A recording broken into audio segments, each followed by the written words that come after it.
My name is Deanne Herzog, and I am a chemistry teacher at Highland High School. I teach AP and honors chemistry to sophomores, juniors, and seniors.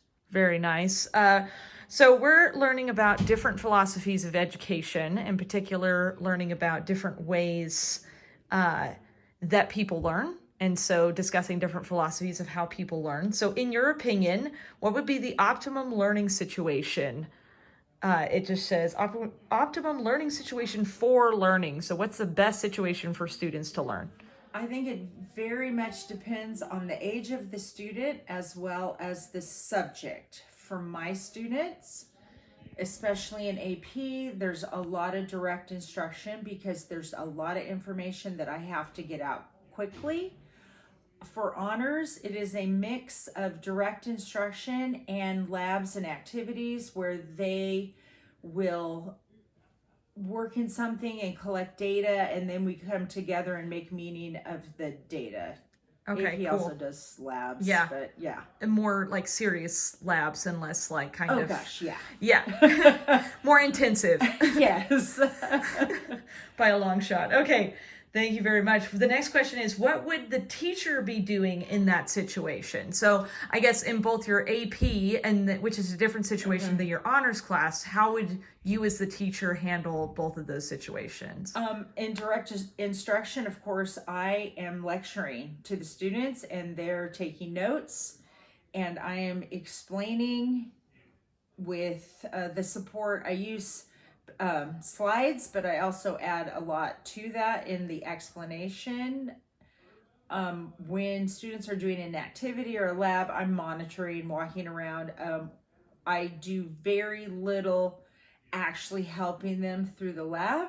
We talk about the procedure and then they carry it out and get the data that they get.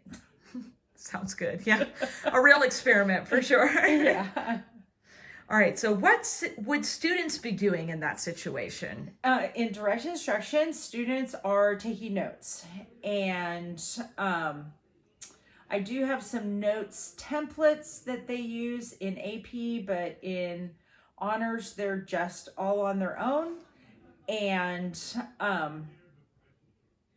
they really are supposed to be determining what information it is that they should be writing down. And again, as I add extra information in, they're also supposed to take notes on that. During a lab, they're carrying out some kind of an investigation or an activity. They have a purpose statement and they have a procedure.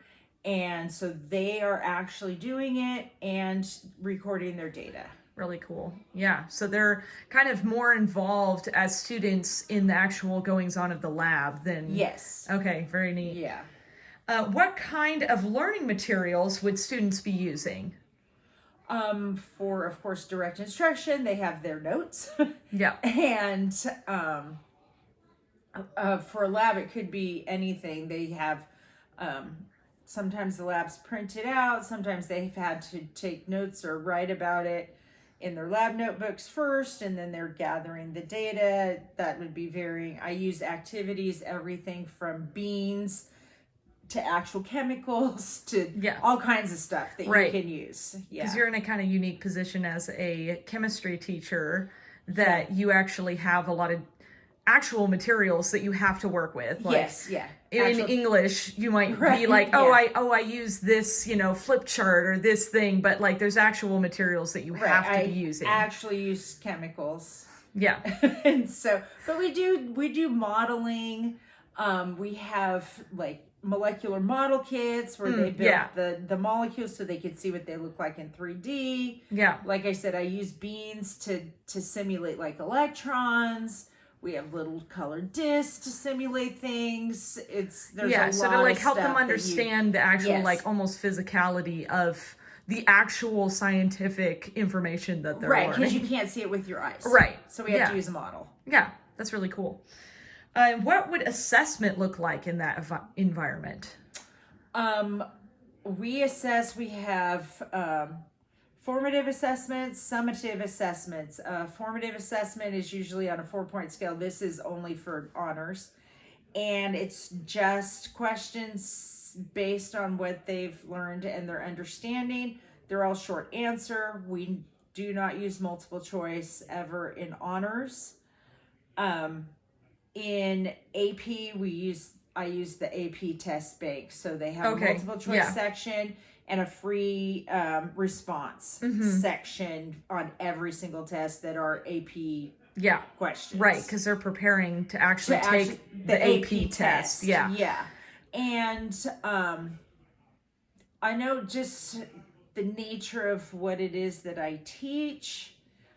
I don't do any kind of like, let's make a poster for your Right. assessment, or just because honors kids are preparing for AP and AP kids are preparing to pass the test. So that they don't have to take chemistry in college. Right. And Right. so we just have to buckle down and do Right. what it takes. And how do you think that your specific discipline, so chemistry, changes maybe the way that you do these things in your classroom, that you handle instruction and like assessment and those kinds of things? Definitely. Even the levels of chemistry that I teach, because I know that the teachers that do CP chemistry, it's not nearly as regimented as what it is that I'm trying to accomplish or help the students accomplish with their education. Yeah, that makes sense. Thank you so much. Okay.